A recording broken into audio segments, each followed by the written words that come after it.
because I wasn't passionate, not because I didn't try hard enough, but because I made mistakes that no one really talks about, especially for small YouTubers.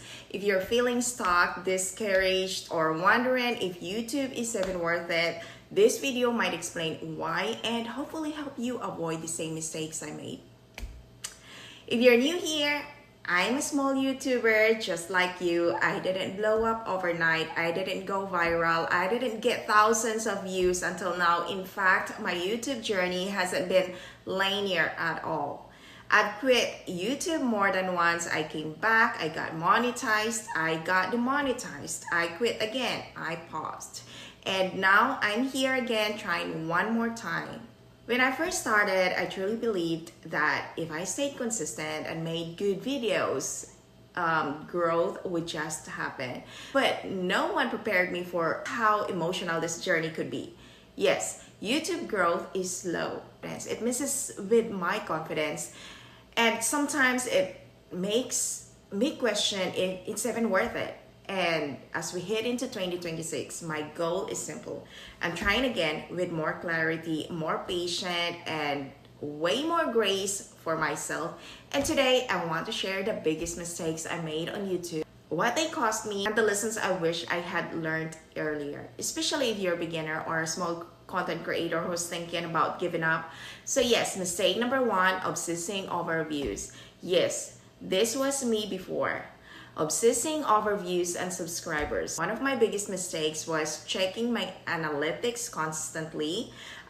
I would upload a video, refresh YouTube Studio, refresh again, then feel defeated when the views weren't moving.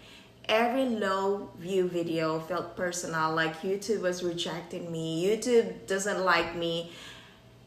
And the problem wasn't just disappointment. It affected how I created. I stopped thinking, what value am I giving? And I started thinking, will this get views? The lesson I learned from this, views don't define your potential, only where your content is right now. Some of my strongest videos in the past started with almost no traction. If I had quit back then because of low views, I would have missed the growth that came later. So even if I'm restarting and everything is under 100 views right now, I'm staying consistent because progress doesn't always show up immediately. Mistake number two, comparing myself to big creators. I compared my chapter 1 to someone else's chapter 10. Okay, I'm so sorry. I'd watch creators with thousands of subscribers, perfect setups, confident delivery, and I think, why am I even trying? What I didn't realize is that most big YouTubers had years of bad videos uploaded when no one was watching. Almost quit multiple times. The lesson I learned from this is comparison kills consistency. Instead of asking, why aren't there yet? Ask, how can I be 1% better than my last video? Mistake number three, not understanding YouTube SEO early.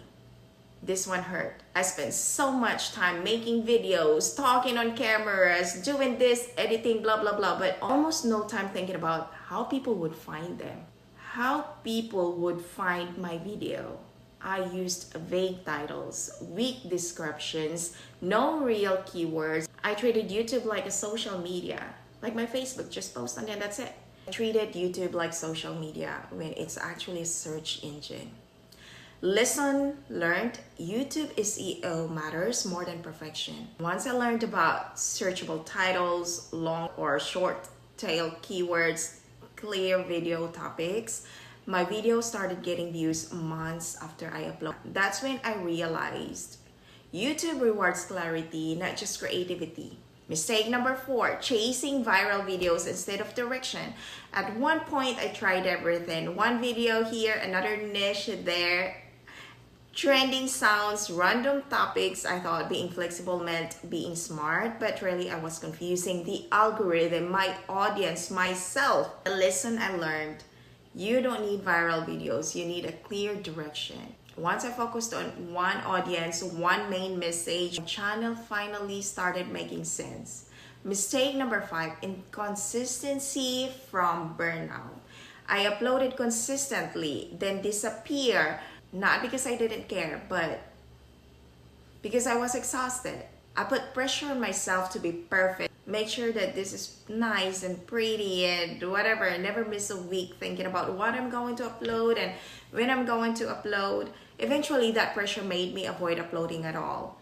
Lesson learned, consistency doesn't mean perfection. One honest video is better than 10 planned ones that never get posted. YouTube is a long game. Burnout doesn't win. You staying does. Mistake number 6. Thinking small meant invisible. Okay, I used to think no one's watching, so it doesn't matter. Even when you have 10 views, 50 views, 100 views, that's still real people. Lesson learned, small audiences deserve big effort. Every creator you admire once talked to an empty room. If you show up like it matters now, YouTube will eventually agree.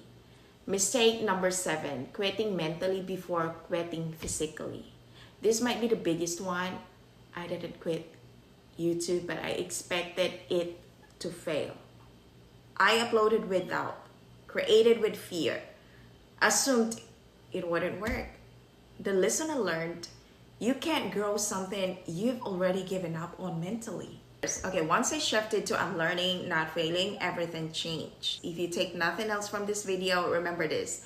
Most small YouTubers don't quit because they can't succeed. They quit because they don't stay long enough to see it. Growth is slow before it's visible. Effort compounds quietly, and the creator who wins is usually the one who stayed. If you're a small YouTuber watching this and feeling discouraged, and I want you to know you're not behind and you're not alone. I've quit, I've come back, I've been monetized, I've been demonetized, I've paused, and now I'm trying again. Not because it's easy, but because I still believe it's possible. If you're still here watching this, comment still trying, so I know I'm not alone. And if you want honest creator talk, real lessons, and encouragement from someone who keeps getting back up, subscribe now. This time I'm saying I'm going after monetization again in 2026. Cross fingers, let's do this together. Bye for now, launchers.